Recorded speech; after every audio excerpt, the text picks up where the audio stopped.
దేవుని మహిమపరిచే వారమై ఉన్నాం. మరి ఈ సమయంలో కూడా ఆత్మ సంబంధమైనటువంటి బలులను అర్పించే విషయంలో మనందరం కూడా సంఘంగా చేరి ఉన్నాం కాబట్టి మన మనసులను మన హృదయములను దేవుని వాక్యం వైపు కేంద్రీకరించి దేవుని నామాన్ని స్తుతించడానికి ప్రయత్నిస్తాం. నెహెమ్యా గ్రంథాన్ని మనం చదువుకుంటున్నాం ప్రతి ఆదివారం.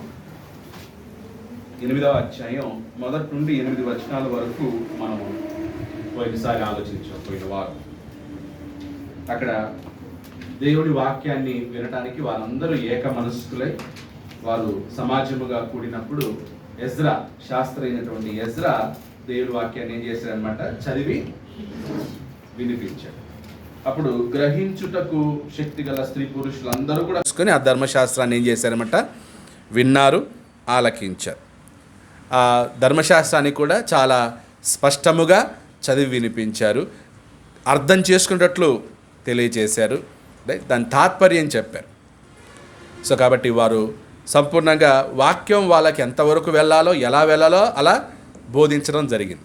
ఎజ్రా అయినటువంటి శాస్త్రి ధర్మశాస్త్రాన్ని, దేవుని వాక్యాన్ని వారికి చక్కగా స్పష్టముగా వాళ్ళకి అర్థమయ్యేటట్లు, వాళ్ళు గ్రహించేటట్లు, తాత్పర్యం వాళ్ళు తెలుసుకునేటట్లుగా ఎజ్రా ఏం చేశారనమాట, వారికి తెలియజేశారు. ఇప్పుడు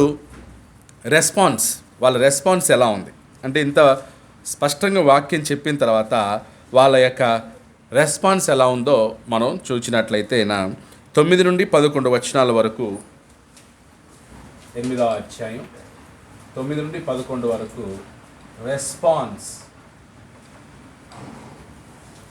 రెస్పాన్స్ టు గాడ్స్ వర్డ్.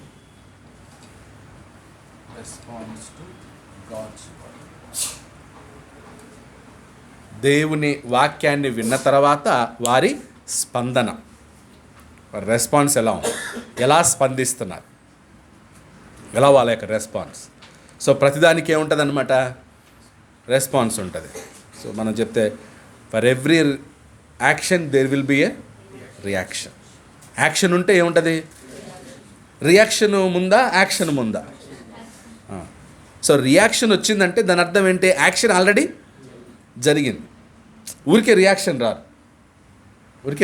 ఇప్పుడు ఉదాహరణకి మమ్మీ కోప్పడిద్ది, అది రియాక్షన్. యాక్చువల్లీ ఎందుకు కోప్పడిద్ది మమ్మీ, ఏదో యాక్షన్ జరిగింది, రైట్. అప్పుడు ఎందుకు అంత కోపం నీకు అని అంటారు పిల్లలు మమ్మీని. అప్పుడు మమ్మీ అంటారు, నువ్వు ఇలా చేసావు కాబట్టే నేను కోపం ఇస్తున్నాను. అంటే ఫర్ ఎవ్రీ రియాక్షన్ ఏంటుందన్నమాట, యాక్షన్ బట్టే రియాక్షన్ ఉంటుంది. అమ్మ నాన్న ఊరికే ఎవరు కోపగించుకోరు, కొట్టరు, రైట్. దాని వెనకలేదో ఉంటుంది. అలాగే వాక్యాన్ని విన్నారు ఇప్పుడు వాక్యం విన్న తర్వాత రియాక్షన్ ఉండాలా వద్దా, యాక్షన్ జరిగింది. యాక్షన్ అంటే వాక్యాన్ని స్పష్టంగా తెలియజేశారు, అర్థమయ్యేటట్లు తెలియజేశారు, స్పష్టంగా తెలియజేశారు. ఇప్పుడు వాళ్ళ యొక్క రెస్పాన్స్ ఎలా ఉంది అంటే, అది పని చేసిందా, పని చేయలేదా. ఆ యాక్షన్ వాళ్ళల్లో పని చేసినప్పుడే ఏమొస్తుంది అనమాట, రియాక్ట్ అవుతారు. పని చేయనప్పుడు ఏం ఉండదనమాట, రియాక్షన్ ఉండదు. సో కాబట్టి ఇప్పుడు వాళ్ళ రెస్పాన్స్ ఏంటో చూద్దాం. 9 నుండి 11 వచనాల్లో, రైట్. 8 కొంచెం కంటిన్యూగా చదివితే, ఇటువలనే వారు దేవుని గ్రంథమును స్పష్టముగా చదివి వినిపించి జనులు బాగుగా గ్రహించినట్లు దానికి అర్థము చెప్పిరి. 9 జనులందరూ ధర్మశాస్త్ర గ్రంథపు మాటలు విని ఏడ్వ మొదలు పెట్టగా. సో వాళ్ళ రెస్పాన్స్ ఏంటన్నమాట, ఫస్ట్ ఏడ్చిరి అంటే వాక్యం విన్న తర్వాత వాళ్ళు ఏడ్చారంట. ఓకే, వాక్యం విన్న తర్వాత వాళ్ళు ఏడ్చిరి, వాళ్ళు ఏడవగా అంటే ఏడ్చుటకు మొదలు పెట్టిరని రాసుకోవచ్చు. యాక్చువల్లీ ఏడ్చుటకు మొదలు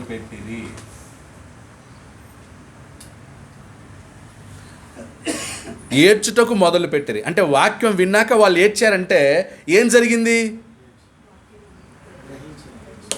గ్రహించారు, అర్థమైంది, తాత్పర్యం తెలిసిపోయింది, పర్పస్ అర్థమైపోయింది, రైట్. ఏడ్చిరి. తర్వాత అధికారి అయిన నెహెమీయు ఆ, యాజకుడును శాస్త్రీయులకు ఎజ్రాయిను ఆ. జనులకు బోధించు లేవీయులను బోధించు ఆ, లేవీయులను ఆ, మీరు దుఃఖపడవద్దు, ఆ, ఏడవద్దు. ఉమ్. ఈ దినము మీ దేవుడైన యెహోవాకు ప్రతిష్ఠిత ఆ, దినమని. ఏడవద్దు, తర్వాత దుఃఖించిరి, దుఃఖపడ్డారు, ఏడ్చారు, దుఃఖపడ్డారు. అందుకు నెహెమ్యా వీళ్ళందరూ ఏం చేస్తారనమాట, జనుల్ని ఓదారుస్తున్నారు.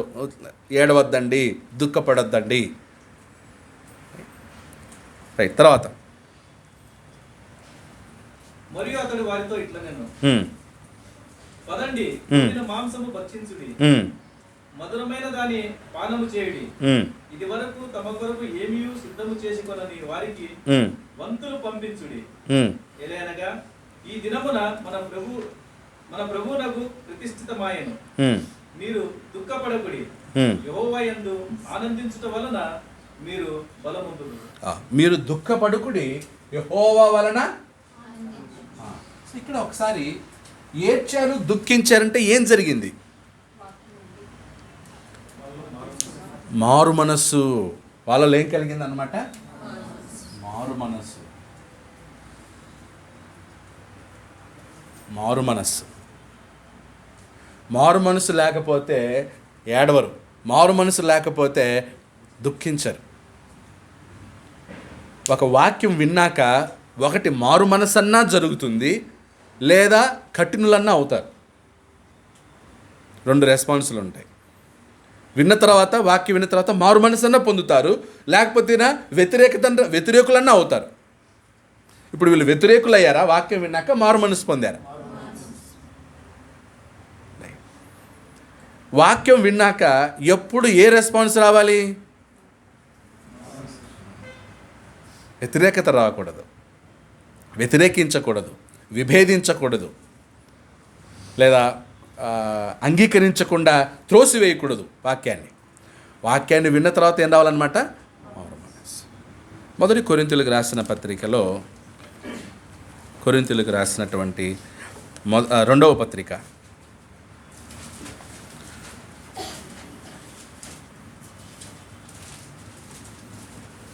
రెండవ కొరింథీ పత్రిక 7వ అధ్యాయం, 2 Corinthians chapter 7. కొరింథీయులకు రాసినటువంటి రెండవ పత్రిక 7వ అధ్యాయం 8 నుంచి చదువుదాం. నేను వ్రాసిన పత్రిక వలన మిమ్మును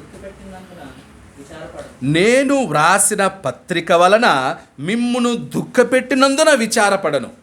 అంటే పౌలు పత్రిక రాశాడు, దానివల్ల వాళ్ళకి ఏం కలిగింది? కొరింథీ సంఘానికి దుఃఖం. ఇప్పుడు మీరు దుఃఖిస్తున్నారు, నా పత్రిక వలన మీరు దుఃఖిస్తున్నారని నేను విచారించుటలేదు.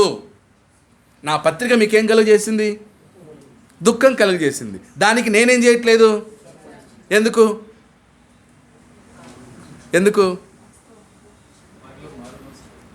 తర్వాత చూడండి. నాకు విచారం కలిగినను ఆ పత్రిక మిమ్మల్ని స్వల్పకాలం మట్టికే దుఃఖపెట్టనని తెలుసుకొని. ఆ పత్రిక మిమ్మల్ని ఎంతకాలం దుఃఖపెడుతుంది? స్వల్పకాలమే, కొంచెం కాలమే.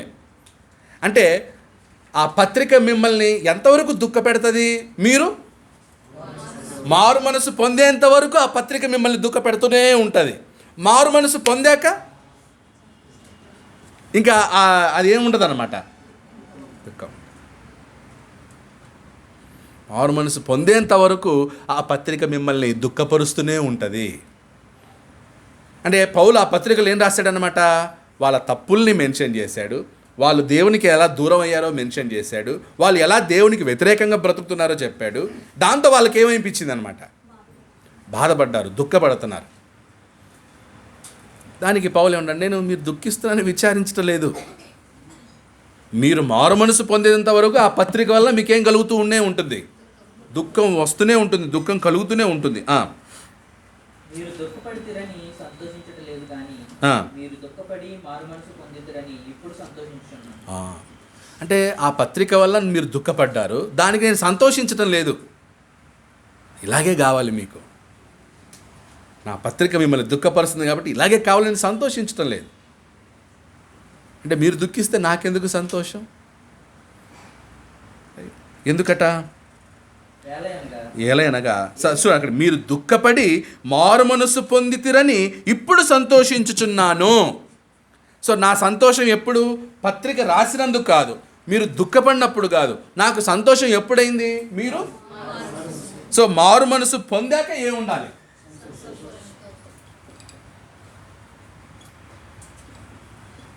మారు మనసు పొందాక సంతోషం.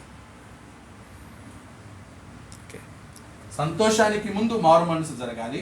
మారు మనసుకి ముందు ఆ పత్రిక కానీ వాక్యం కానీ ఏం చేస్తుంది అనమాట? మనల్ని ఏడ్చేటట్లు చేస్తుంది, దుఃఖపడేటట్లు చేస్తుంది. రైట్? కొన్నిసార్లు మనం కూడా వాక్యం విన్నప్పుడు మన తప్పిదములు ఏమైనా వాక్యంలో హైలైట్ అయినప్పుడు మనకు గుచ్చుకుంటుందా లేదా? అందుకే హెబ్రీ పత్రిక ఉన్నాడు, దేవుని వాక్యం రెండంచుల గల ఖడ్గమైనటువంటి ఆ వాక్యం ఏం చేస్తుంది అనమాట? దుఃఖించేటట్లు చేస్తుంది. ఎందుకోసం? మారు మనసు పొందటానికి. దానివల్ల రిజల్ట్ ఏంటి?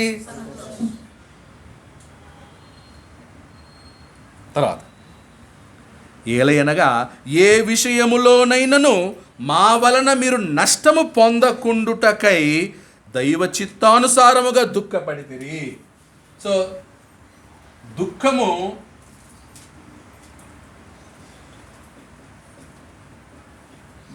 మీరు దుఃఖించారు, ఏడ్చారు. అది ఎవరి చిత్తానుసారం? దైవ చిత్తానుసారం. దైవ చిత్తానుసారం. దైవ చిత్తానుసారంగా మీరు దుఃఖించారు, దైవ చిత్తానుసారంగా మీరు ఏడ్చారు. కాబట్టి మీలో ఏం కలిగింది? మారు మనసు కలిగింది. కాబట్టి ఇప్పుడు మేమందరం ఏం చేస్తున్నాం? మీరు మారు మనసు పొందితే మాకు సంతోషం. అంతే కదండి. బిడ్డలు మారు మనసు పొందినప్పుడు తల్లిదండ్రులకి ఏంటి? ఒక తాగుబోతు మారు మనసు పొందాడు అనుకోండి, ఎవరికి సంతోషం? భార్యకి సంతోషం, పిల్లలకి సంతోషం, అమ్మ నాన్నలకి సంతోషం. ఒక వ్యక్తి మారు మనసు పొందితే ఏం కలుగుతుందన్నమాట? అందుకే పరలోకంలో కూడా సంతోషం అంట. ఒక పాపి మారు మనసు పొందినప్పుడు, ఒక పాపి మారు మనసు పొంది బాప్తిజం పొందినప్పుడు పరలోకంలో ఏం కలుగుతుందన్నమాట? సంతోషం. తర్వాత దైవ చిత్తానుసారముగా దుఃఖపడితిరి. దైవ చిత్తానుసారమైన దుఃఖము రక్షణార్థమైన మారు మనస్సును కలుగు చేయును. దైవ చిత్తానుసారమైన మారు మనసు ఏం కలుగు చేస్తుంది అనమాట?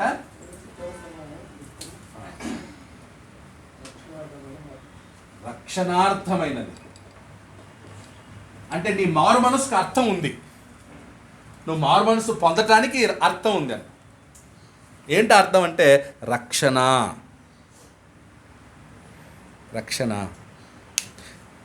ఆ రక్షణ ద్వారానే ఏం కలుగుతుంది అనమాట? రక్షణార్థమైన మారు మనసు. రైట్. తర్వాత ఈ మారు మనసు పశ్చాత్తాపమును పుట్టించదు. అంటే మారు మనసు పొందాక ఇంకేముండదు అనమాట? పశ్చాత్తాపం ఉండదు, దోషారోపణ ఉండదు. ఇప్పుడు మారు మనసు పొందాడు, రక్షణ పొందాడు, సంతోషంలో ఉన్నాడు, ఇంకా పశ్చాత్తాపం ఉందా? లేదా. క్షమించబడేంత వరకు ఏముంటుంది అన్నమాట? పశ్చాత్తాపం ఉంటుంది. క్షమాపణ పొందాక ఇంకొండదు, ఇంకా సంతోషమే. ఇప్పుడు ఇంట్లో మన చిన్నపిల్లలు ఏదో తప్పు చేశారనుకోండి, వాళ్ళు లోపల ఎలా ఉంటుంది? తప్పు చేసినందుకు మోహన్ మా డాడీ కొట్టేస్తాడు, మా డాడీ ఏమంటాడు. ఆ తర్వాత వెళ్ళాడు, డాడీ దగ్గర చెప్పేశాడు, డాడీ 2 దెబ్బలు వేసాడు, ఇంకొకసారి అలా రిపీట్ చేయొద్దనేసి డాడీ క్షమించేశాడు. ఎలా ఉంటుంది ఇప్పుడు? వాడు అమ్మయ్య, మా నాన్నకు తెలిసిపోయింది, నన్ను 4 దెబ్బలు కొట్టాడు, సరే ఇంకా రిపీట్ చేయొద్దన్నాడు, ఇంక నేను చేయను. సో వాడు దాని నుండి ఏమయ్యాడు అనమాట? వాడు విడుదల పొందాడు. కాబట్టి ఇక వానికి నేను తప్పు చేశాననేది ఇంకో గుర్తుండదు, ఎందుకంటే క్షమాపణ దొరికేసింది కదా. అలాగే మారు మనసు పొందాక ఇంక ఏముండదు అనమాట? పశ్చాత్తాపం ఉండదు, లోపల గిల్టీ ఉండదు.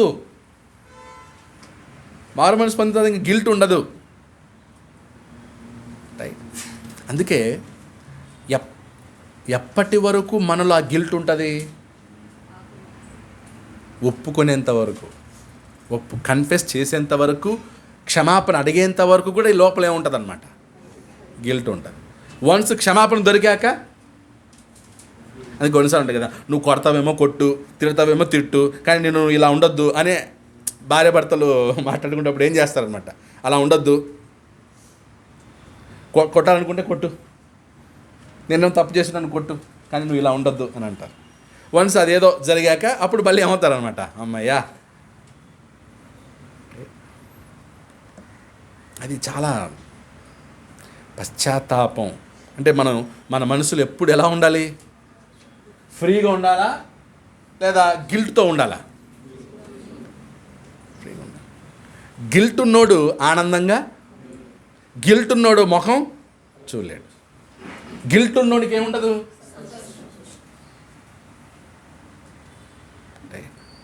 అందుకే మన లైఫ్లో ఎప్పుడు అందుకే ప్రభు అన్నాడు, ఎల్లప్పుడూ ప్రభువునందు. అది ఎప్పుడు సాధ్యం? పశ్చాత్తాపం లేనప్పుడు. నీలో గిల్ట్ అంటే పశ్చాత్తాపం, నీలో పశ్చాత్తాపం ఉంటే, దోషారోపణ ఉంటే నువ్వు సంతోషంగా ఉండలేవు. గర్వము, తర్వాత ఈగో, ఇవన్నీ పెట్టుకుంటే సంతోషంగా ఉండడం కష్టం. అవన్నీ పక్కన పెట్టేసి కన్ఫెస్ చేసుకొని ఒప్పుకుంటే ఏముంటుందన్నమాట, సంతోషం. సో పౌలు పత్రిక ఎందుకు రాశాడనమాట? వాళ్ళు సంతోషించడానిక, వాళ్ళని ఏడిపించడానిక? వాళ్ళల్లో ఆనందం పుట్టించాలంటే వాళ్ళకు ముందేం కలగాలన్నమాట, వాళ్ళ తప్పేంటో తెలుసుకోవాలి. వాళ్ళ తప్పు తెలుసుకున్నప్పుడు వాళ్ళకి ఏం కలుగుతుంది అనమాట, దుఃఖం. కాబట్టి మీరు దుఃఖించటం ఎవరి చిత్తం అన్నమాట? అది దేవుని చిత్తమే. ఎందుకంటే దుఃఖము ద్వారా ఏం కలుగుతుంది? మారు మనసు పొందితే ఏం జరుగుతుంది? రక్షణ వల్ల నీకేంటి? అప్పుడు ఆదివారం మేము చర్చిలో వాక్యం మీకు చెప్పేటప్పుడు గుచ్చుకున్నా, తర్వాత బాధ కలిగిన, మేలుకా కీడుకా? మేలుకే. కొన్నిసార్లు తిడతాం, ప్రీచర్స్ కొన్నిసార్లు కోపంగా మాట్లాడతాం, కొన్నిసార్లు గట్టిగా అరుస్తాం, బుద్ధి ఉందా లేదా నీకు అంటాం. ఇవన్నీ ఎందుకన్నమాట? మేలు కోసమే. మేలు కోసమే.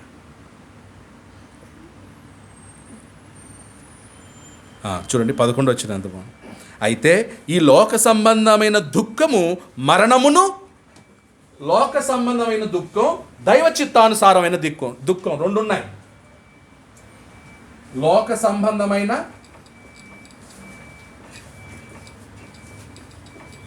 సంబంధమైన దుఃఖము ఏం కలుగు చేస్తుందంట? మరణము. దైవ చిత్తానుసారమైన దుఃఖం ఏం కలుగు చేస్తుంది? రక్షణ. లోక సంబంధమైన దుఃఖమేమో మరణమును కలుగజేస్తుంది, దైవ చిత్తానుసారమైన దుఃఖమేమో ఏం కలుగజేస్తానమాట? ఏ దుఃఖం కావాలి మనకి? సంఘంలో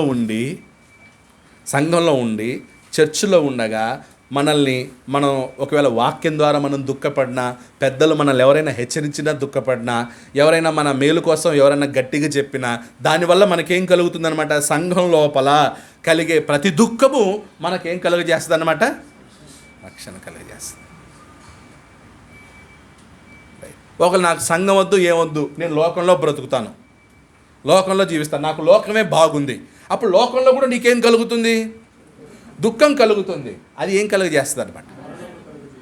సంఘంలో కూడా నీకు దుఃఖం కలుగుతుంది. అదేం కలుగజేస్తుంది? చెప్పండి. లోకం నుండి దుఃఖించుదామా, సంఘం నుండి దుఃఖించుదామా? సంఘంలో ఉండి దుఃఖించండి. అది ఫైనల్గా ఎక్కడికి తీసుకెళ్తుంది అనమాట? సంఘంలో నాకు దుఃఖం కలుగుతుంది కాబట్టి నేను ఎక్కడికి వెళ్ళిపోతాను? లోకానికి వెళ్ళిపోతానంటే కినా ఆ లోకంలో కలిగే దుఃఖం నీకేం కలుగజేస్తుంది? ఎంత దుఃఖమైనా, ఎంత ఏడ్చినా మనం ఎక్కడుండాలి? నీకు ఏడుపు వచ్చినా, దుఃఖం వచ్చినా, రక్తం కారేంతగా దుఃఖిస్తున్నారా? చర్చిలో రక్తం కారుతుందా? హెబ్రీ పత్రికలో ఒక మాట అన్నాడు.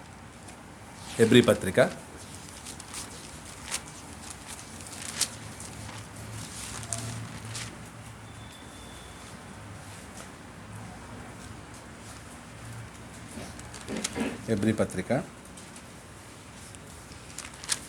7వ అధ్యాయం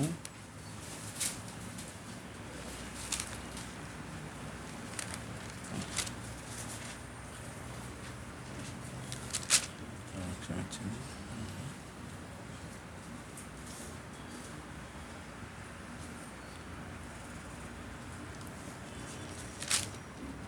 ఓకే 12 సారీ హెబ్రీ పత్రిక 12:4 చూడండి.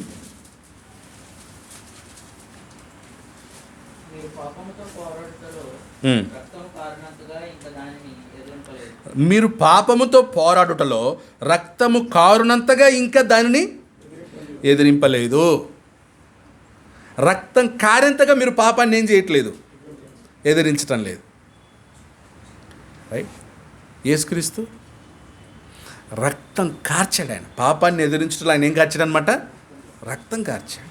మనకి ఇప్పుడు మిమ్మల్ని దుఃఖిస్తున్నారు, ముండ్ల అంటే కొరడాలతో కొడుతున్నారు మిమ్మల్ని ఎవరైనా, ముండ్ల కిరీటాలు పెడుతున్నారా, రక్తం కారెంతగా కొడుతున్నారా? చెప్తున్నారు, వింటే విను. సో ఎవరు కూడా మనం ఈరోజు క్రిస్టియన్స్ ఎవరు కూడా రక్తం కారేంతగా పాపాన్ని ఎదిరించడం లేదు.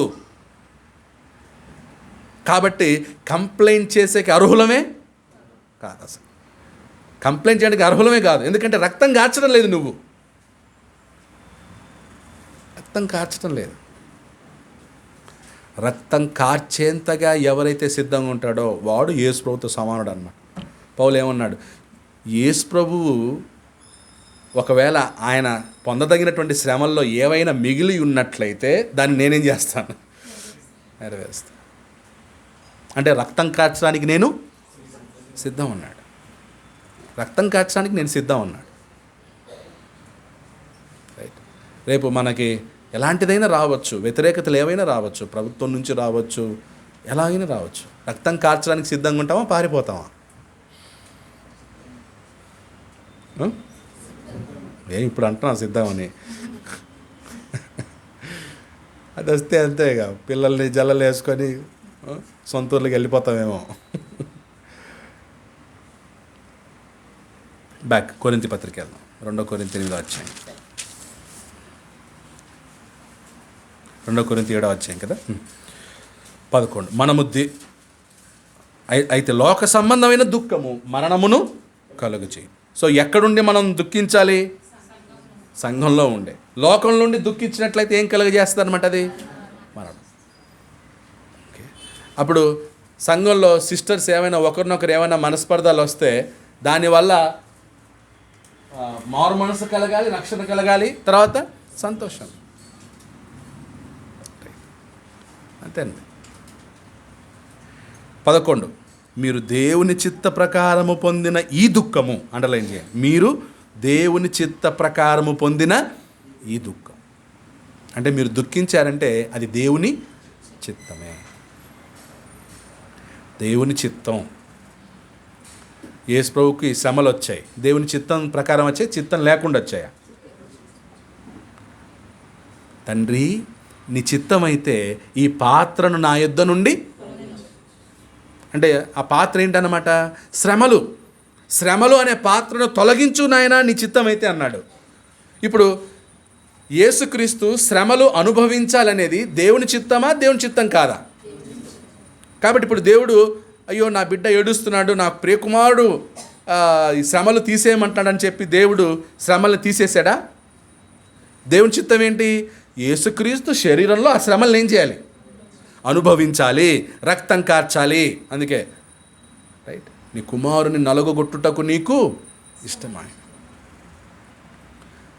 దేవునికి తెలుసు తన కుమారుణ్ణి ఎలా నలగగొడతారో, దేవునికి తెలుసు తన కుమారుణ్ణి ఎలా హింసిస్తారో, తండ్రికి తెలుసు తన కుమారుడు ఎంత వేదన పడతాడో, తండ్రికి తెలుసు తన కుమారుని యొక్క దేహం ఎలా చీల్చివేయబడుతుందో. అదంతా ఏంటి? దేవునికి తెలిసి జరిగిందా, తెలియకుండా జరిగిందా? సో దేవుని చిత్తం అంటే దేవునికి తెలిసే జరుగుతుందన్నమాట. ఈరోజు మనం కూడా సంఘంలో ఒకవేళ దుఃఖించినట్లయితే, ఏడుస్తున్నామంటే దేవునికి తెలిసి జరుగుతుందా, తెలియకుండా జరుగుతుందా? దేవునికి తెలిసే జరుగుతుంది. శ్రమల ద్వారా యేసుక్రీస్తు ఏమైనాడంట, సంపూర్ణుడాయను. శ్రమల ద్వారా యేసుక్రీస్తు ఏమయ్యాడు, సంపూర్ణ. విధేయత నేర్చుకొని ఉన్నాడు. శ్రమల ద్వారా యేసుక్రీస్తు ఏం నేర్చుకున్నాడు? విధేయత.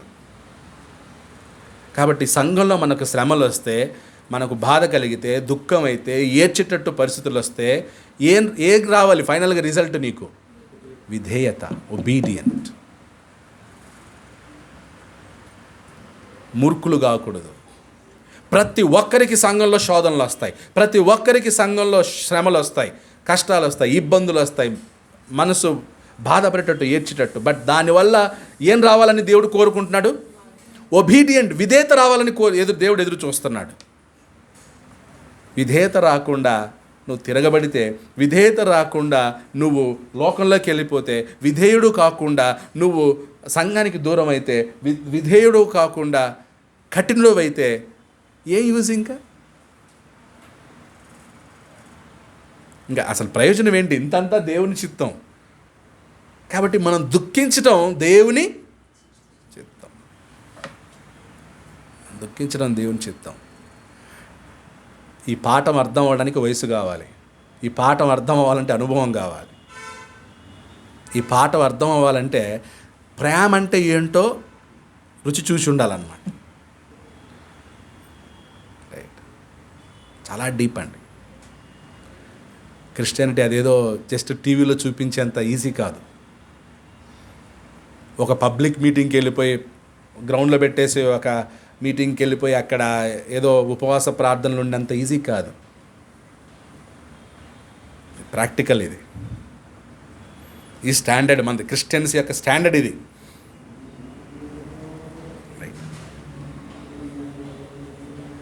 తర్వాత, మీరు దేవుని చిత్త ప్రకారము పొందిన ఈ దుఃఖము ఎట్టి జాగ్రత్తను.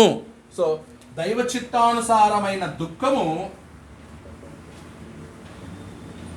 ఏం కలుగజేస్తుందంట? ఎట్టి జాగ్రత్త. తర్వాత దోష నివారణ, ఆగ్రహము, భయము,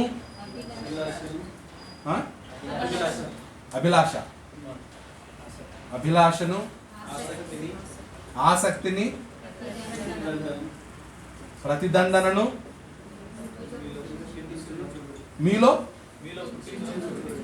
మీలో ఏం చేస్తుందంట? ఎట్టి ఆసక్తిని, ఎట్టి ప్రతిదండనను మీలో పుట్టించనో చూడుడి. అంటే దైవ చిత్తానుసారమైన దుఃఖము మనలో ఏం పుట్టిస్తుంది అనమాట? జాగ్రత్తను పుట్టిస్తుంది. దైవ చిత్తానుసారమైన దుఃఖం మనలో ఏం కలుగజేస్తుంది అనమాట? దోష నివారణను పుట్టిస్తుంది, ఆగ్రహమును పుట్టిస్తుంది, భయమును పుట్టిస్తుంది, అభిలాషను పుట్టిస్తుంది, ఆసక్తిని పుట్టిస్తుంది, ప్రతిదండనను పుట్టిస్తుంది. అంటే ఇవన్నీ మనలో పుడతాయి. ప్రతిదండనను పుట్టించడం అంటే ఏంటి? అయ్యో, నేను మళ్ళీ బుద్ధిపూర్వకంగా పాపం చేస్తే దేవుడు నన్ను ఏం చేస్తాడు? నాకు ప్రతిదండన ఉంది అనే జాగ్రత్త. దేవుడు నన్ను తీర్పులోకి తీసుకొస్తాడు అని జాగ్రత్త పడాలి. ఆసక్తి దేని మీద? ఆసక్తి దేని మీద? వాక్యం మీద, ప్రార్థన మీద, సంఘం మీద, ఆరాధన, దేవుణ్ణి ఆరాధించుకోవడం, వీటన్నిట్లో నువ్వు ఆసక్తిగా ఉంటావు. పాటలు పాడడంలో ఆసక్తి, దేవుణ్ణి ఆరాధించడంలో ఆసక్తి, సంఘానికి రావడంలో ఆసక్తి, ప్రార్థనలో కలుసుకోవడం ఆసక్తి, వాక్యం వినడానికి ఆసక్తి, చర్చ్ యొక్క యాక్టివిటీస్లో కలుసుకోవాలనే ఆసక్తి. మొన్న ఎలక్షన్స్లో అమెరికా నుండి కూడా వచ్చి ఓట్లేసి వెళ్ళారంట. ఎందుకు? ఆసక్తి అంతే. ఓటేయాలని చెప్పి అమెరికా నుండి ఫ్లైట్లో వచ్చి ఓటేయడం. అమెరికా నుంచి ఓటేయడానికి రావడాలంటే కన్నా దాదాపు ఎంత లేదన్నా 2-3 లక్షలు ఖర్చు అవుతుంది. ఇప్పుడు 1,20,000 ఉంది, 2,50,000 దాకా ఖర్చు అవుతుంది. అది ఆసక్తి అంతే, నేను ఓటేయాలి అని. అలాగే అన్నిట్లోనూ సంఘం యొక్క కార్యక్రమాల్లో నీకేముండాలి? ఎవరు ఆసక్తిగా ఉంటారు? దైవ చిత్తానుసారమైన దుఃఖాన్ని పొందినోడు ఆసక్తిగా ఉంటాడు. ఆసక్తి లేనోళ్ళు దాన్ని అనుభవించలేదన్నమాట. ఇంకా ఆ దుఃఖాన్ని అనుభవించలేదని అర్థం. అనుభవిస్తే తప్పకుండా ఆసక్తి ఉంటుంది. ఇప్పుడు నేను ఎందుకు ఇంత ఆసక్తిగా దేవుని వాక్యం చెబుతున్నాను, బోధిస్తున్నాను, వస్తున్నాను అంటే ఇది నాకు అయ్యింది. ఏది? ఈ దుఃఖాన్ని అనుభవించి వచ్చాను,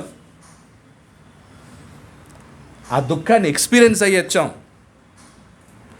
ఏ సేవకుడైతే ఆ దైవ చిత్తానుసారమైన దుఃఖాన్ని అనుభవించి వస్తాడో అప్పుడు వాడు చేసే పని విధానమే తీరే డిఫరెంట్గా ఉంటుంది. ఇది ఎక్స్పీరియన్స్ అవ్వాలి. ప్రతిదండన, తీర్పు ఉంది, తీర్పు ఉందని గ్రహిస్తాం. అభిలాష, అభిలాష అంటే కోరిక లేదా రుచి చూడటం. ప్రభు దయాళుడని రుచి చూచిన ఎడలా మీరేం చేస్తారనమాట? అన్నిటినీ మాని దుష్టత్వమును, కోపమును, నరహత్యను, అసూయను వీటన్నిటిని మాని నిర్మలమైన పాలను మీరేం చేస్తారంట? అపేక్షిస్తారు. అపేక్ష అంటే అభిలాష. సో దేని మీద కోరిక? దేవుని మీద. భయం ఎప్పుడు ఉంటుంది? భయం ప్రేమ.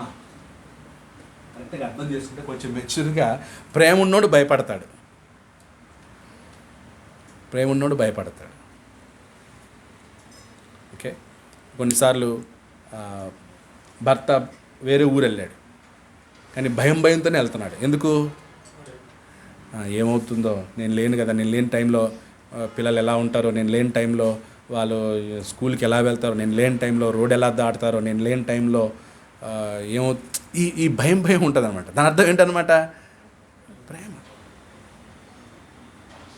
ప్రేమ ఉంటే భయం ఉంటుంది. భయం ఉన్నోడు ప్రేమిస్తాడు. భయం ఉన్నోడు దేవుని ప్రేమిస్తాడు. భయం ఉన్నోడు సహోదరుల్ని ప్రేమిస్తాడు. భయం లేనోళ్ళు భయంలో నేను చేస్తాడు. సహోదరుని నేను ఎందుకు ప్రేమించాలి? నన్ను ఏమైనా ప్రేమించారా వాళ్ళు? నాకేమైనా చేశారా వాళ్ళు అంటాడు భయం లేనోడు. భయం ఉన్నోడు, అవును దేవుడు నన్ను ప్రేమిస్తున్నాడు కాబట్టి నేను ప్రేమిస్తాను. దేవుడు నన్ను క్షమిస్తున్నాడు, నేను క్షమిస్తాను. ఆగ్రహం. ఆగ్రహం అంటే కోపం. దేని మీద కోపం? దేని మీద కోపం? పాపం మీద. నీ కోపం దేని మీద ఉండాలి? ఎవరి మీద కాదు? సంఘం మీద కాదు, వాక్యం మీద కాదు, సహోదరుల మీద కాదు, పాపం మీద కోపం. పాపం అంటే కోపం. ఏమంటే కోపం నీకు? నాకు ఆ యోహాన్ని చూస్తే భలే కోపం వస్తుంది అనొచ్చాలా? నాకు ఫలానోని చూస్తే నా భలే కోపం వస్తుంది. కోపం అంటే మనకి పాపం మీద కోపం రావాలి. నాకు అబద్ధం అంటే కోపం అండి, నాకు దొంగతనం అంటే కోపం అండి, నాకు బూతులు మాట్లాడడం అంటే కోపం అండి. అలా పాపం మీద కోపం రా. దోష నివారణ. దోష నివారణ అంటే దోషారోపణ. మనస్సాక్షి, నీ మనస్సాక్షి ఏం చేస్తుంది? నీ మనస్సాక్షి నీకేమి ఇవ్వాలి? క్లీన్ చిట్ ఇవ్వాలన్నమాట. నువ్వు క్లియర్గా ఉన్నావురా, డోంట్ వరీ. నీ మనస్సాక్షి నీ మీద దోషారోపణ చేయదు. అది దోష నివారణ అన్నమాట. మనస్సాక్షే నీ మీద ఎవరు ఎంత చేసినా మన మనస్సాక్షి మాత్రం యాక్చువల్లీ ఒప్పదు. కొన్నిసార్లు మనం కరెక్టే కదా అని అనుకుని పోతుంటాం, కానీ మళ్ళీ మనస్సాక్షి మనం చెప్తుంటుంది, రేయ్ నువ్వు కరెక్ట్ కాదు, నువ్వు కరెక్ట్ కానే కాదు, వెళ్ళు సారీ అడుగు. మనస్సాక్షి మనకి నిద్రనివ్వదు. సమస్యలో నీకు నిద్ర వస్తుందా? నిద్ర ఉండదండి. ఒక పాపం చేసి వచ్చినోడు రాత్రి కమ్మగా నిద్రపోతాడా? హత్య చేసి వచ్చినోడు కమ్మగా నిద్రపోతాడా? దొంగతనం చేసి వచ్చినోడు నిద్రపోతాడా? ఎందుకు? వాని మనస్సాక్షి వానికి ఏం చెప్తుంది? ఇప్పుడు ఏదో చేసి వచ్చాడు అనుకో, అమ్మో ఎప్పుడు వస్తారో పోలీసు, తలుపు కట్టారనుకో, పోలీసులు వచ్చారా అంటాడు. దొంగతనం చేసినోడు ఎవరు పోలీసు కనిపించినా కూడా చెమటలు వచ్చేది. అంటే వాని మనస్సాక్షి వాని మీద ఏం చేస్తుంది అనమాట? దోషారోపణ. నువ్వు తప్పు చేసావు అని మనస్సాక్షి చెప్తుంది అన్నమాట. కానీ నువ్వు దైవ చిత్తానుసారంగా నువ్వు దుఃఖించి మారు మనసు పొందితే నీ మనసాక్షి కూడా నీ మీద ఏం చేయదన్నమాట, దోషారోపణ చేయదు. ఇలా వీటన్నిటి విషయంలో నువ్వు జాగ్రత్తగా. సో జాగ్రత్తగా ఉండటం అంటే మెలకువగా ఉండటం, తర్వాత అలర్ట్గా ఉండటం. అంటే కీడు సంభవించక మునుపే జాగ్రత్త పడ్డాం. ఇప్పుడు ఫర్ ఎగ్జాంపుల్ కార్లో డ్రైవింగ్ చేస్తున్నాం. కార్ డ్రైవింగ్ చేయగానే ఇప్పుడు కార్లో కూడా ఆటోమేటిక్గా నువ్వు డ్రైవ్ చేసే ముందు జాగ్రత్తలు తీసుకొని ఆటోమేటిక్గా ఏం చేస్తానమాట, బీప్ ఇస్తూ ఉంటుంది కదా. సీట్ బెల్ట్ వేసుకోకపోతే కార్ ఏం చేస్తుంది అంటే, నువ్వు బయలుదేరక ముందే కార్లో కూర్చున్నాక డోర్లన్నీ వేసుకొని సీట్ బెల్ట్ పెట్టుకొని అప్పుడు ఏం చేయాలన్నమాట, కార్ తోలు. రైట్, అదే అన్నమాట. అంటే యాక్సిడెంట్ అవుద్ది. కార్లో ప్రయాణంలో రోడ్లో ఉండగా ఏం జరగవచ్చు, యాక్సిడెంట్ జరగవచ్చు.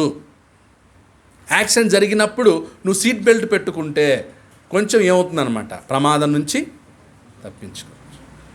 అప్పుడు అంటే ఫస్ట్ స్టార్టింగ్లో వచ్చిన కార్లకి సీట్ బెల్ట్లు ఉండేవి కాదు, ఆ తర్వాత సీట్ బెల్ట్లు వచ్చాయి, ఆ తర్వాత ఎయిర్ బ్యాగ్స్ ఉండేవి కాదు, ఇప్పుడు ఏమొచ్చాయి, ఎయిర్ బ్యాగ్స్ వచ్చాయి. అంటే కార్ ఇలా గుద్దుకోగానే ఆటోమేటిక్గా ఏమవుద్ది అనమాట, ఎయిర్ బ్యాగ్స్ ఫ్లాష్ అవుతాయి. అప్పుడు ప్రమాదం అంటే ఈ తలకు కానీ, మెయిన్ తల కాబట్టి తలకి ఏమీ తగలకుండా ఎయిర్ బ్యాగ్స్ వచ్చి ప్రొటెక్ట్ చేస్తాయి.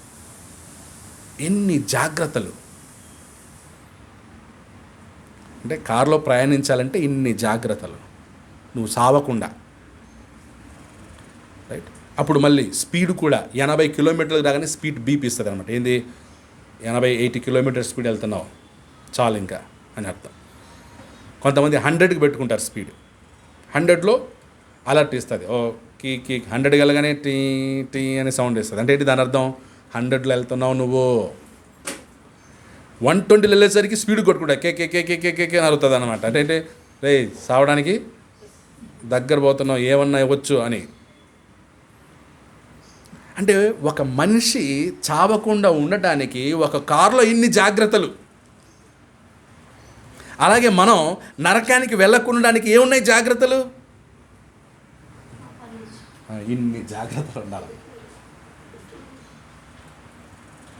మనం ఇది చేస్తే దేవుని కోపం వస్తుంది, ఇది చేస్తే దేవుడు సంతోషించడు, ఇది చేస్తే దేవుడు ఆనందంగా ఉండడు, ఇది చేస్తే సంఘంలో నెమ్మది ఉండదు, ఇలా చేస్తే ఆయన ఏమనుకుంటారు, ఇలా చేస్తే ఏమవుతుందో. ఇవి జాగ్రత్తలు అమ్మా, ఇవి జాగ్రత్తలు. అంటే ఒక దుఃఖం వెనక ఇంత స్టోరీ ఉంది, ఒక దుఃఖం వెనక ఎంత స్టోరీ ఉంది. అది పాత నిబంధన అయినా సరే క్రొత్త నిబంధన. నెహెమ్యాకి వెళ్దాం. నెహెమ్యాలో కూడా ఎజ్రా వాక్యం చెప్పి వాళ్ళకి స్పష్టంగా తెలియచేసేసరికి వాళ్ళలో ఏం కలిగింది, దుఃఖం, ఏడ్చారట. మళ్ళీ నెహెమ్యా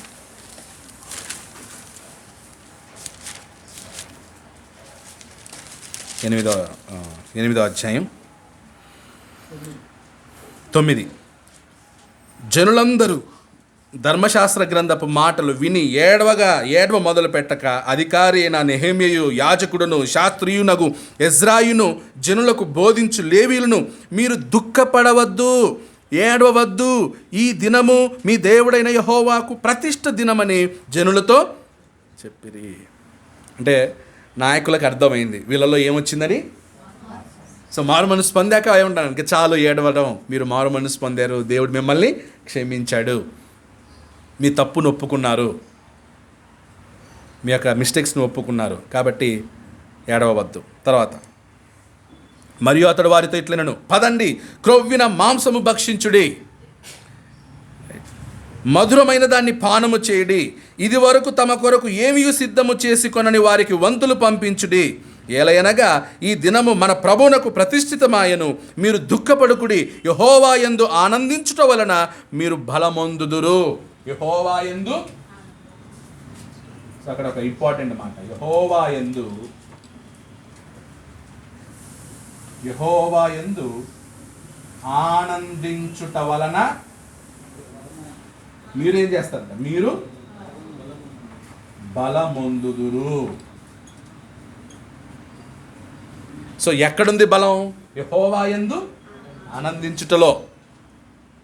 అందుకే ఎల్లప్పుడూ ఆనందించుడి, ప్రభువునందు. క్రొత్త నిబంధనలేమో యేసుక్రీస్తునందు ఆనందించుడి, పాత నిబంధనలనేమో యెహోవా యందు ఆనందించుడి. అప్పుడు మీరు ఎలా ఉంటారు? బలంగా ఉంటారు, స్ట్రాంగ్గా ఉంటారు. రైట్. గొడవ పడేవాడు బలవంతుడా? గొడవ పడే పరిస్థితి వచ్చినా గొడవ పడకుండా ఆ గొడవని మాన్పించేవాడు బలవంతుడా? సో బలవంతులు కొట్లాడరు, బలవంతులు కంప్లైంట్ చేయరు, బలవంతులు ధైర్యంగా ఉంటారు, ఆనందంగా ఉంటారు, సంతోషంగా ఉంటారు. ఇగ్నోర్ చేస్తారు. ఇప్పుడు ఫర్ ఎగ్జాంపుల్ పిల్లలు ఏదో చేశారనుకోండి, పిల్లలు ఏది చేస్తే గిన ఇగ్నోర్ చేస్తామా లేదా కంప్లైంట్ చేస్తామా? ఇగ్నోర్ చేస్తాం. ఎందుకు? పిల్లలు అంతే. అంతే తప్ప మీ అబ్బాయి ఇలా చేశాడు అని పోలీస్ స్టేషన్లో కంప్లైంట్, పిల్లల మీద పోలీస్ స్టేషన్లో కంప్లైంట్ ఇస్తే ఎలా ఉంటుంది? పోలీసులు ఏమంటారు? ఏమయ్యా సిగ్గుందా నీకు అసలు? పిల్లోడు ఏదో చేస్తే కానీ పిల్లోడి మీద కంప్లైంట్ ఇస్తావేంటయ్యా నువ్వు? మనం బస్సులో వెళ్తున్నాం, ఎవరో బై మిస్టేక్ తొక్కారు, ఏం చేస్తాం? నానే సీట్లు వేసి కొడతామా? సారీ అడుగుతాడు వాడు, సారీ సార్ తెలియక, పర్లేదు అన్న. అదే బలవంతులు కానప్పుడు ఏం చేస్తాడనమాట? కళ్ళు చూసుకోక్కర్లేదా, ఎక్కడ పెట్టుకున్నావు కళ్ళు, అది తిడతామనే ఉంటాడు ఇంకా వాడు.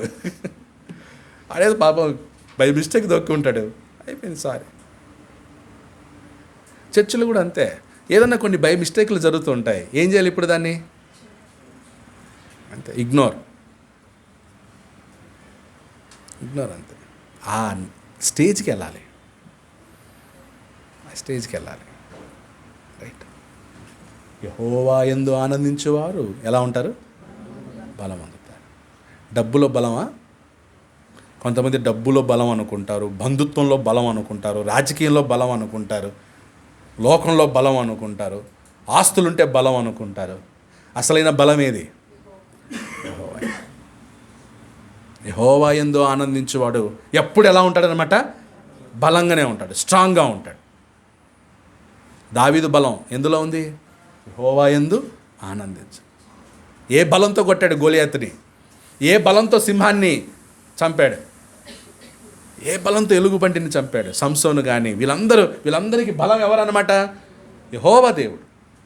అందుకే యెహోవా నా బలమా, యథార్థమైనది నీ మార్గం. దేవుడే నా బలం. ఫిలిప్పీ పత్రికలో మనకి ప్రభు ఎల్లప్పుడూ ఆనందించుడి, ప్రభువునందు ఆనందం. సో మనకి ఇది నెహెమ్యాలోనే చెప్పబడింది చూడండి, యెహోవా యందు ఆనందించువాడు బహు బలము గలవాడు. యెహోవా యందు ఆనందించడం వలన మీరు బలమొందుదురు. 11 అలాగున లేవీయులు జనులందరినీ ఓదార్చి మీరు దుఃఖము మానుడి, ఇది పరిశుద్ధ దినము, మీరు దుఃఖపడకూడదని వారితో, మీరు దుఃఖపడవద్దు, ఇది పరిశుద్ధ దినము. పరిశుద్ధ దినమున ఎవరు కూడా ఏం చేయొద్దు. ఈరోజు మనకి పరిశుద్ధ దినం ఏది? ఇంకోసారి చెప్పండి. అంటే ఆదివారం దుఃఖపడకూడదు, మిగతా రోజులంతా దుఃఖపడచ్చా?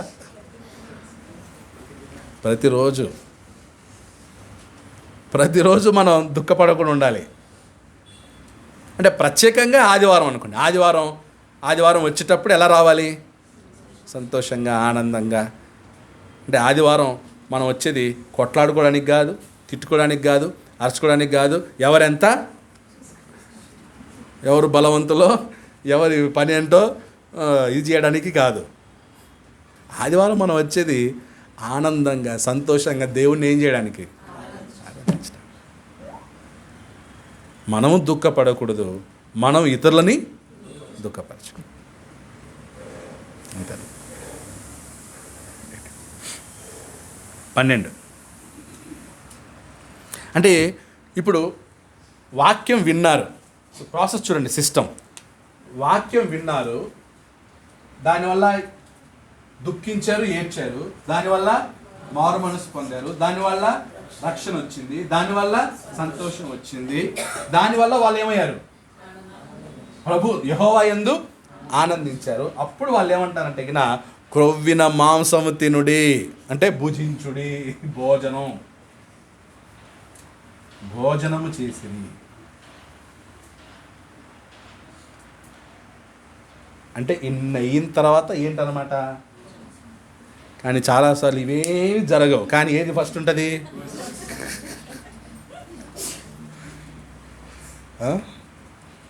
క్షమించుకోవడం ఉండదు, సంతోషించడం ఉండదు, వాక్యం వినడం ఉండదు, మారు మనసు పొందడం ఉండదు, ప్రభునందు ఆనందించడం ఉండదు. ఏది ముఖ్యం అన్నమాట? అవన్నీ తర్వాత బ్రదర్ ఫస్ట్ బోబెట్టండి, వాక్యం వినండి, మళ్ళీ ఇందాలే ఫస్ట్ బోబెట్టు, మరి మారు మనసు అంటే కింద తర్వాత సంగతి ఫస్ట్ బోబెట్టు. కొంతమంది వాక్యం వింటున్నా కూడా మనసు అంతా దేని మీద ఉంటుంది? కొన్ని చోట్ల కొన్ని చర్చిల్లో భోజనాలు పెడతా ఉంటారు ఆదివారం. ఇప్పుడు ఆదివారం వచ్చిన వాళ్ళందరూ ఏమైందితో ఉంటారు? వాక్యం చెప్తుంటే వెజ్ ఉంటుందా నాన్ వెజ్ ఉంటుందా, వాసన వచ్చింది అనుకో, వాసన వస్తుంది తొందరగా, అబ్బా ఆకలి అవుతుంది తొందరగా ముగించిన ఆయన, ఇంకేం ఉండవు. ఇవన్నీ జరిగిన తర్వాత ఏంటన్నమాట కదా. అవన్నీ అయిన తర్వాత ఏమంటారు లీడర్స్, నాయకులు? ఇంకా చాలు, మీరు దుఃఖించింది చాలు, దేవుడు మిమ్మల్ని క్షమించాడు, మీకు రక్షణ కలుగజేశాడు, మీరు సంతోషించండి. కాబట్టి ఇప్పుడు వెళ్ళి ఏం చేద్దాం? అందరూ సంతోషంగా ఉన్నప్పుడు భోజనం చేయాలి. కొంతమందికి ఎవరు ఏడితే ఏంటి, ఎవరు బాధపడితే ఏంటి, నాకేం కావాలి, నేను తింటే చాలు అన్నట్టు ఉంటారు. అవతలోడు కూడా సంతోషంగా ఉండాలి. అప్పుడు మాంసం తింటున్నారనమాట, అందరూ కలిసి దాన్ని సహవాసం భుజిస్తున్నారు. పాత నిబంధనలో ప్రతి యొక్క కూడిక తర్వాత ఏముంటుంది అనమాట? భోజనం. క్రొత్త నిబంధనలో కూడా ప్రతి సహవాసం తర్వాత ఏముంటుంది అనమాట? భోజనం ఉంటుంది. అంటే వాళ్ళు ఏదో తిండిపోతులు తిన్నట్టు తినరు అనమాట. ఒక కుటుంబం దేవుని కుమారులు ఎలా భుజిస్తారో అలా. అందుకే మనం ఆరాధన అయిన తర్వాత ఎందులో భుజిస్తున్నాం? మనం ప్రభు బల్లను భుజిస్తున్నాం. ప్రభు బల్లను భుజించకముందు ఇవన్నీ జరిగి ఉండాలి. అందుకే ప్రభు బల్ల రక్షణ పొందిన వాళ్ళు తీసుకోవాలి. అందుకే ప్రభు బల్ల మారు మనసు పొందిన వాళ్ళు తీసుకోవాలి. అందుకే ప్రభు వల్ల దేవా నన్ను క్షమించు, నేను పాపం చేశానని పాపాన్ని ఒప్పుకున్న వాళ్ళు ప్రభు బల్లను భుజించాలి. ప్రభు బల్లను భుజించడానికి కూడా ఏముందన్నమాట? ఇది ప్రసాదం కాదు, ప్రభు వల్ల ఏం కాదు, ప్రసాదం కాదు. కొంతమంది అనుకుంటారు ఏదో ప్రసాదం ఇస్తున్నారని చెప్పి టక్కుమని నోట్లు వేసుకునే వాళ్ళు ఉంటారు. తెలీదు వాళ్ళకి. ఇప్పుడు అన్ని ఎవరైనా ఇచ్చారు, అందరు తీసుకుంటున్నారు, మనం తీసుకోలేము, తీసుకుంటారు తప్ప ఇవి ప్రాసెస్ తెలిసి ఉండదు వాళ్ళకి. నెక్స్ట్ 12. ఆ తరువాత జనులు తమకు తెలియజేయబడిన మాటలన్నిటినీ గ్రహించి తినుటకును త్రాగుటకును లేని వారికి పలహారములు పంపించుటకును సంభ్రమముగా ఉండుటకును ఎవరి ఇంట్లకు వారు వెళ్ళిరి. Says the people choose to rejoice. 8:12 8:9-11 ఏమో రెస్పాన్స్ టు గాడ్స్ వర్డ్.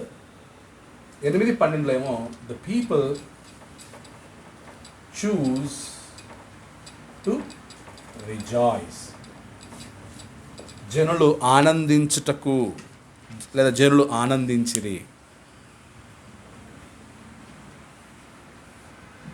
వాళ్ళు ఉన్నోళ్ళే తిన్నారా, లేని వాళ్ళకి పంపించారంటనా? ఆ తర్వాత జనులు తమకు తెలియజేయబడిన మాటలన్నిటిని గ్రహించి తినుటకును త్రాగుటకును లేని వారికి ఫలహారములు పంపించుటకును సంభ్రముగా ఉండుటకు. సంభ్రము అనే మాట అనలేదు, సంభ్రమముగా ఉండుటకును ఎవరి ఇండ్లకు వారు. సో ఇండ్లకు వెళ్ళేటప్పుడు ఎలా వెళ్ళారు? సంభ్రమంగా వెళ్ళారు, సంతోషంగా వెళ్ళారు, ఆనందంగా వెళ్ళారు. ఆదివారం చర్చికి వచ్చి ఇంటికి వెళ్ళేటప్పుడు ఎలా వెళ్ళాలి?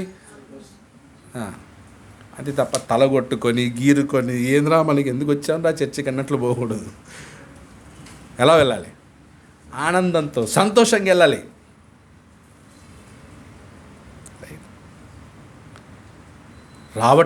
వచ్చేటప్పుడు ఎలా రావాలి? సంతోషంగా రావాలి. వెళ్ళేటప్పుడు ఎలా వెళ్ళాలి? ఆ ఆనందం కనిపించాలి,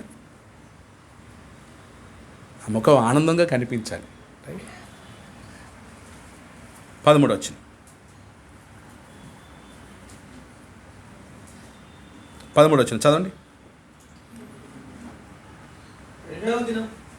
రెండవ దినమందు జనులందరి పెద్దలలో ప్రధానులైన వారును యాజకులను లేవీయులను ధర్మశాస్త్ర గ్రంథపు మాటలు వినవలెనని శాస్త్రి అయిన యెజ్రా యొద్దకు కూడి వచ్చిరి. So the leaders gather for more study of God's word. The leaders gather for more study of God's word. దేవుని వాక్యమును ఎక్కువగా వినటానికి నాయకులందరూ ఏమయ్యారంట? కూడుకునేది. ఎవరి దగ్గరికి వచ్చారు? ఎజ్రా దగ్గరికి వచ్చారు. ఏమని? అయ్యా ఇంకా మాకు చెప్పండి. ఎందుకంటే లీడర్స్కి ఏం కావాలి? వాక్యం కావాలి. రైట్. వాళ్ళంతటా వాళ్ళే వస్తున్నారన్నమాట. ఎవరి దగ్గరికి వచ్చారు? ఎజ్రా దగ్గరికి వచ్చి అయ్యా మాకు చెప్పండి, ఇంకా నేర్పించండి, ఇంకా తెలియచేయండి. రైట్. ఈరోజు అడిగి వాక్యం వినేవాళ్ళు ఎక్కువ ఉన్నారా తక్కువ ఉన్నారా? తక్కువ ఉన్నారు. మేము వచ్చి మీకు వాక్యం చెప్పండి, నా ఈరోజు వద్దులే రేపరా, లేకపోతే నెక్స్ట్ వీక్ కదా. అంటే పిలిచి వాక్యం చెప్పించుకోవడం, అడిగి వాక్యం నేర్చుకోవటం. రైట్. 14 నుంచి 18 వరకు రాసుకోండి. 8వ అధ్యాయం 14 నుండి 18. సో ఇక్కడ పర్ణశాలల పండుగ ఆచరించింది. People keep the feast of tabernacle. జనులు పర్ణశాల పండుగను అంటే వాళ్ళకి జనులు పర్ణశాల పండుగను కలిసి ఆచరించిరి. పాత నిబంధనలో ఆజ్ఞ ఏంటి? 3 పండుగలు, ప్రధానమైన పండుగలు 3. ఏవేవి? ఫస్ట్ పస్కా పండుగ, రెండోది గుడారముల పండుగ అయినా పర్ణశాలల పండుగ అయినా ఒకటే. మూడోది కోతకాలముల పండుగ అన్నా, పెంతుకోస్తు పండుగ అన్నా, ప్రథమ ఫలముల పండుగ అన్నా, వారముల పండుగ అన్నా ఒకటే. సో 3 ప్రధానమైన ఫెస్టివల్స్ వాళ్ళు ఆచరించాలి. కాబట్టి ఇప్పుడు వాళ్ళందరూ కలిసి ఈ సంఘటన జరిగేటానికి ఏ పండుగ దగ్గరికి వచ్చింది? పర్ణశాలల పండుగ దగ్గరలో ఉంది. కాబట్టి వాళ్ళందరూ కలిసి ఏ పండుగను ఆచరించారన్నమాట? పర్ణశాల పండుగను ఆచరించారు. పర్ణశాల పండుగ అంటే వాళ్ళ సొంత ఇల్లును విడిచిపెట్టి బయటకు వచ్చి ఏం చేస్తారనమాట? గుడారాలు వేసుకొని పండుగను ఆచరిస్తారు. ఓకే. ఇప్పుడు ఈ పండుగని హోసన్నా మినిస్ట్రీస్ వాళ్ళు చేస్తారు. గుంటూరు దగ్గర హోసన్నా మినిస్ట్రీస్ వాళ్ళు ఆచరిస్తారన్నమాట. వాళ్ళ ఒక్క పండుగని ఆచరిస్తారు, మిగతా పండుగలను ఆచరించరు. ఇప్పుడు మనం పర్ణశాల పండుగలు ఆచరించాలా? ఇప్పుడు మనం కూడా బయటికి వెళ్ళిపోయి గుడారాలు వేసుకోవాలి. ఎక్కడైనా బెంగళూరు బయటికి వెళ్ళిపోయి హోసుకోట దగ్గర ఎక్కడో టెంట్లు వేసుకొని చేయాలా? అవసరం లేదు. ఎందుకంటే మనం ధర్మశాస్త్రం నుంచి మనం ఏమయ్యామన్నమాట, విడుదల పొందాం. యాక్చువల్లీ మనకు ధర్మశాస్త్రమే లేదు. మనం ఎందుకు యూదులం కాము, యూదుల నుండి క్రైస్తవులైన వాళ్ళం కాదు. మనందరం ఎవరం? అన్యుల నుండి క్రైస్తవులైన వాళ్ళు. కాబట్టి ఈ విధి విధానాలు ఎవరికి మాత్రం? యూదులకు మాత్రం, ఇశ్రాయేలుకు మాత్రమే. యేసుక్రీస్తు వచ్చాక ఇంకా ఇశ్రాయేల్ కూడా చేయాల్సిన అవసరం. ఎందుకంటే దీన్ని అంతటినీ కూడా దేవుడు ఏం చేశాడు? శరీర సంబంధమైన వాటన్నిటినీ ఆత్మ సంబంధమైన దానిగా మార్చేసి ఈరోజు ఒకే ఒక పండగ. ఏదది? ప్రభుబల్ల పండగ. అంతే. పస్కా పండగ అందులోనే ఉంది, పర్ణశాలల పండుగ అందులోనే ఉంది, రైట్? కోతకాలంలో పండుగ, అన్ని పండుగలు అందులో ఉన్నాయి ప్రభుబల్ల ఆచరించడం ద్వారా. రైట్. ఈరోజు ఒకే పండగ. ఏదది? ప్రభుబల్ల పండగ, ఆదివారం. అప్పుడు సంవత్సరానికి ఎన్ని పండుగలు మనకి? 52 పండగలు, 52 సండేస్ వస్తాయి. 52 సండేస్ పండగే. కొంతమంది క్రిస్మస్కి మాత్రమే చర్చకు వస్తారు. వాని దృష్టిలో పండగ అంటే ఎప్పుడు? క్రిస్మస్ పండగ. కాబట్టి ఎన్నిసార్లు అవుతాడు చర్చిగాడు? క్రిస్మస్ వచ్చినప్పుడే చర్చికి వస్తాడు. ప్రతి ఆదివారం పండగ అని అనుకునేవాడు ప్రతి ఆదివారం వస్తాడు. కానీ అప్పుడు పర్ణశాలల పండగను ఆచరించడం విధి ఉంది, ఆజ్ఞ ఉంది. కాబట్టి వాళ్ళు ఏం చేశారు? పర్ణశాలల పండుగను ఆచరించారు. చదవండి 14 నుండి. యెహోవా మోషేకు దయచేసిన గ్రంథములో చూడగా 7వ మాసపు ఉత్సవ కాలమందు ఇశ్రాయేలీయులు పర్ణశాలలో నివాసము చేయవలని వ్రాయబడుట కనుగొనెను. సో ఎక్కడుంది? ధర్మశాస్త్రంలో ఉందన్నమాట. 7వ మాసపు ఉత్సవ కాలమందు. 7వ మాసం అంటే ఏప్రిల్ నుండి, ఇక్కడ 7వ మాసం అంటే మనకి 7వ మాసం జూలై, ఇంగ్లీష్ క్యాలెండర్ ప్రకారం జూలై. కానీ జూడా క్యాలెండర్ ప్రకారం 7వ మాసం అంటే ఎప్పుడు? మార్చి సగం, ఏప్రిల్ సగం. మార్చిలో లాస్ట్ 2 వారాలు, ఏప్రిల్లో ఫస్ట్ 2 వారాలు కలిపితే 1 నెల అన్నమాట. దేని ప్రకారం? యూదుల క్యాలెండర్ ప్రకారం. అప్పుడు 7వ నెల ఎప్పుడు అన్నమాట? 3 అంటే అక్టోబర్. రైట్. అక్టోబర్కి నవంబర్కి మధ్యలో, అక్టోబర్ చివరిలో పర్ణశాలల పండుగ చేస్తారు. ఓకే, చదవండి. మరియు వారు తమ పట్టణములన్నిటిలోనూ యెరూషలేములోనూ ప్రకటన చేసి తెలియజేయవలసినదేమనగా, మీరు పర్వతమునకు పోయి ఒలీవ చెట్ల కొమ్మలను, ఒలీవ చెట్ల కొమ్మలను, గొంజి చెట్ల కొమ్మలను, ఈత చెట్ల కొమ్మలను, గుబురు గల వేరువేరు చెట్ల కొమ్మలను తెచ్చి వ్రాయబడినట్లుగా పర్ణశాలలు కట్టవలెను.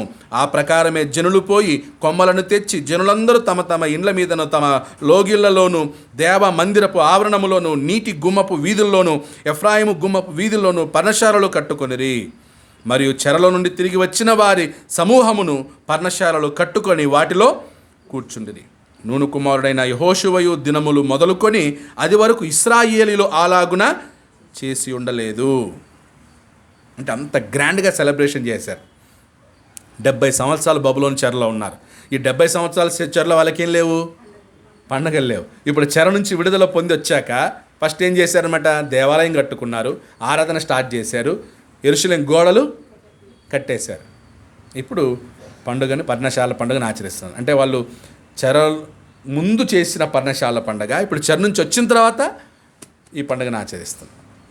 అంటే దాదాపు ఈ పర్ణశాలల పండుగని 70 సంవత్సరాల తర్వాత చేస్తున్నారు ఈ ఫెస్టివల్.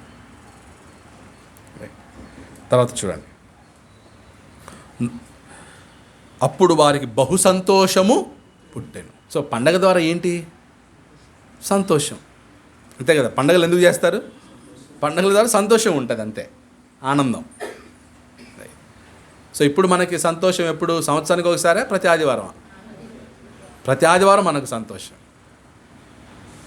ప్రతి ఆదివారం యేసు ప్రభుని ఏం చేస్తున్నాం? జ్ఞాపకం చేసుకుంటున్నాం. ప్రతి ఆదివారం యేసు ప్రభుని స్తుతిస్తున్నాం. ప్రతి ఆదివారం దేవుని స్తుతిస్తున్నాం. 17. మరియు చెరలో నుండి తిరిగి వచ్చిన వారి సమూహమును పర్ణశాల కట్టుకుని వారిలో కూర్చుండిరి.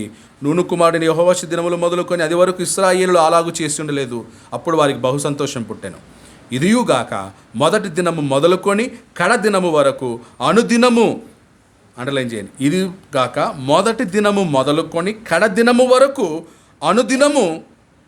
అనుదినము ఎజ్రా దేవుని ధర్మశాస్త్ర గ్రంథమును చదివి వినిపించుచూ వచ్చెను. ప్రతిరోజు వాళ్ళు ఏం చేస్తున్నారంటే వాక్యాన్ని వింటున్నారు, చదివి వినిపించేవారు. రైట్. అప్పుడు అందరికీ చదువు ఉండేది కాబట్టి ఎవరికైతే చదువు ఉంటుందో వాళ్ళు ఏం చేస్తారన్నమాట? చదివి వినిపిస్తారు ప్రతిరోజు. తర్వాత ఇప్పుడు మనకి ఎవరైనా చదివి వినిపించాలా? మనం చదవాలా? లేకపోతే మాకు చదివి వినిపించడం లేదు అని చెప్పే పరిస్థితులు లేవు. ఇప్పుడు అందరి చేతుల్లో ఏముంది? బైబిల్ ఉంది. అందరిలో బైబిల్ ఉంది. నువ్వు ఏ భాషలో చదువుతావో, నాకు తెలుగు చదవడం రాదు, ఓకే ఇంగ్లీష్లో చదువు. నాకు ఇంగ్లీష్ చదవడం రాదు, ఓకే తెలుగులో చదువు. ఆ 2 రావు, ఓకే కన్నడలో చదువు. నాకు అవేమీ తెలియదు, ఓకే టీవీలోను యూట్యూబ్లోనూ ఏముంది దాన్ని పెట్టి. అరే నేను ఆ వాక్యం కొంచెం పెట్టరా నాకు బైబిల్ గ్రంథం ఇది టాకింగ్ బైబిల్స్ కూడా ఉన్నాయి కదా ఇప్పుడు టాకింగ్ బైబిల్స్ ఉన్నాయి. ప్రతిరోజు వాక్యం వినాలి. వాళ్ళు ప్రతిరోజు వాక్యం విన్నారు. ఈరోజు మనం వాళ్ళకంటే ఎక్కువ వినాలి. అందుకే ప్రతిరోజు బైబిల్ చదవండి. బైబిల్ చదవండి. చదువుతున్నారా? ప్రతి ఇంట్లో బైబిల్ చదువుతున్నారా? చదువుతున్నామని నమ్మకంతో మిమ్మల్ని ఎప్పుడు అడగడం లేదు. Every day Bible reading. అన్న చదవమని చెప్పాడు కాబట్టి చదవడం కాదు. స్పష్టంగా ఉండాలి, అర్థం అవ్వాలి, తాత్పర్యం తెలియాలి, గ్రహించాలి. అలా చదవాలి. ఇది కాక మొదటి దినము మొదలుకొని కడదినము వరకు అనుదినము ఎజ్రా దేవుని ధర్మశాస్త్ర గ్రంథమును చదివి వినిపించుచు వచ్చెను. వారు ఈ ఉత్సవమును 7 దినముల వరకు ఆచరించిన తర్వాత విధి చొప్పున 8వ దినమున వారు పరిశుద్ధ సంఘముగా కూడుకొనిరి. 8వ దినం అంటే ఆదివారం వస్తుంది. శనివారం వాళ్ళు పర్ణశాల పండుగ ముగించారు. ఆదివారం మళ్ళీ సంఘంగా కూడుకున్నారు. ఓకే. సో అంటే పర్ణశాల పండుగ అయిన తర్వాత మళ్ళీ వాళ్ళు ఏం చేస్తారనమాట, కూడుకుంటారు. ఓకే. సో ఈరోజు మనకి అలా దినాలు లెక్కేసుకొని కాదు, ప్రతిరోజు దేవునిదే. ప్రతిరోజు వాక్యం వినాలి, ప్రతిరోజు దేవుణ్ణి స్తుతించాలి, ప్రతి ఆదివారం ప్రభు బలలో పాల్గొనాలి. ప్రతి ఆదివారం మనం పస్కా పండుగ, పులియని రొట్టెల పండుగ ఉంది మనకి. కాబట్టి పాత నిబంధనలో నెహెమ్యా కాలంలో మరి వాళ్ళు ఎలా ఉన్నారో అంటే ఇది చదువుతూ ఉంటే ఆ కాలంలోనే వాక్యం విషయంలో అడ్వాన్స్గా ఉన్నట్టు కనిపిస్తూ ఉంది. వాళ్ళే ఎంతో అడ్వాన్స్డ్గా ఉన్నట్టు, ఆసక్తిగా ఉన్నట్లు, వెళ్ళి అడిగి తెలుసుకునేటట్లు. ఏది వాళ్ళకి ఏ ఇంటికి ప్రింటెడ్గా లేదు. మళ్ళీ మనకులాగా అధ్యాయం వచనాలు ఉండేవా వాళ్ళకి? ఇంత క్లీన్గా మనకి ఎవరు రాశారు బుక్కు, అధ్యాయం, ఆ అధ్యాయం అంతటికి ఒక పేరు, మళ్ళీ వచనాలు అర్థమయ్యే భాషలో ఇంత లేదు వాళ్ళకి. చదివితే హెబ్రీలోనే చదవాలి. ఓకే. సో కాబట్టి మనం ఎంతో ధన్యులం అని చెప్పాలి ఈరోజు. ఎంతో ధన్యులం. మనకు సరళమైన భాషలో దేవుని వాక్యం మన యొద్దకు వచ్చింది. ప్రతి ఒక్కరికి దేవుడు సరళమైనటువంటి భాషలో వాక్యాన్ని ఇచ్చాడు. మనం ఎంతో ధన్యులం. సో కాబట్టి ఇలా పాత నిబంధన చదువుట ద్వారా మనం బలం పొందాలి, మరింతగా బలాన్ని పొందాలి. ఎలా వాళ్ళు దేవుని విషయంలో ఎలా ఉన్నారో, చెర నుంచి ముగించుకొని వచ్చిన తర్వాత వాళ్ళు ఎలా ఉన్నారో. ఎందుకంటే నెహెమ్యా గ్రంథం, నెహెమ్యా కాలమే పాత నిబంధనలో చివరి పుస్తకం. పాత నిబంధనకి చివరి పుస్తకం ఏది? మలాకి కాదు. మలాకి అదంతా చరిత్రలో అన్నమాట. అంటే ఇప్పుడు వాళ్ళు బబులో నుంచి చెర నుంచి వచ్చిన తర్వాత హగ్గై, జకర్యా, మలాకి వీళ్ళ పని ఏంటంటే ఈయన దేవాలయం కట్టండి అని ఏం చేశారనమాట, జనుల్ని ప్రోత్సహించారు. కాబట్టి వాళ్ళు ఈ చరిత్రలోనే ఉంటారన్నమాట. లాస్ట్ పుస్తకం ఏది? నెహెమ్యా అయిన తర్వాత మళ్ళీ మనం ఒకసారి ఆది కాండం నుంచి నెహెమ్యా వరకు ఫుల్ రివ్యూ చేద్దాం. ఒక హిస్టరీ లాగా రాద్దాం. చాలా బాగుంటుంది, మీరు ఎంజాయ్ చేస్తారు. నెహెమ్యా తర్వాత ఇంకా దేవుడు ఏ ప్రవక్తని పంపలేదు, ఏ ప్రవచనము పుట్టించలేదు. 400 సంవత్సరాలు దేవుడు ఏం చేశారనమాట, మౌనం వహించాడు. అంటే ఏ ప్రవచనం రాలేదు, ఏ ప్రవక్త పుట్టలేదు. ఇంకా 400 years మౌనం, సైలెంట్. ఈ 400 yearsలో ఏం జరిగింది, 400 సంవత్సరాలు ఏం జరిగిందో ప్రపంచ చరిత్రలో ఉంది, కానీ బైబిల్లో. కానీ ఏం జరుగుతుందో బైబిల్ ప్రవచన రూపంగా చెప్పబడింది. దానియేలులో చూసాం కదా మనం. ఎవరు? మాది పారసీకులు కాలంలోనే నెహెమ్యా వచ్చాడు, గోడలు నిర్మించాడు. మాది పారసీకుల తర్వాత ఎవరు పరిపాలన చేశారు? గ్రీకులు వచ్చారు. గ్రీకుల కాలంలో ఏం జరిగిందో చూసాం. అలెగ్జాండర్ చనిపోతాడు. అలెగ్జాండర్ చనిపోయిన తర్వాత 4 రాజులు వస్తారు, వాళ్ళే ఇంకా దెబ్బలాడుతూ ఉంటారు. ఈ లోపల గ్రీకుల రాజుల్లో ఒకడైనటువంటి టాలమీ ఏం చేస్తారంటే ఈయన యెరూషలేం మీద దండయాత్ర చేస్తారు. ఇలా కొంచెం ఏంటనమాట స్టోరీ, గ్రీకుల స్టోరీ ఉంటుంది. ఆ తర్వాత రోమియోలు వస్తారు. ఆ రోమియోల కాలంలోనే బాప్తిజం ఇచ్చే యోహాను జన్మిస్తారు. సో మౌనకాలం 400 years తర్వాత నెక్స్ట్ ప్రవక్త ఎవరంటే నీకు బాప్తిజం ఇచ్చే యోహాను. సో ఇది చరిత్ర. సో కాబట్టి మనకి చరిత్ర బాగా అర్థమైతే క్రొత్త నిబంధనలో చాలా స్ట్రాంగ్గా ఉంటాము. సో కాబట్టి నెహెమ్యా గ్రంథంలో 8 అధ్యాయాలు పూర్తయినాయి. సో వచ్చే వారం మిగతా అధ్యాయాల్ని మనం చూద్దాం. 13 అధ్యాయాలు ఉన్నాయి. రైట్, ఇంట్రెస్టింగ్ ఉందా, బోరింగ్ కొడుతుందా? రైట్, ఎందుకంటే ఇదన్నీ తెలియాలంటే ప్రకటన గ్రంథంకి ముందు ఈ స్టోరీ అంతా తెలియాలి. లేకపోతే ప్రకటన గ్రంథం అర్థం కాదు. ఓకే, అందరికీ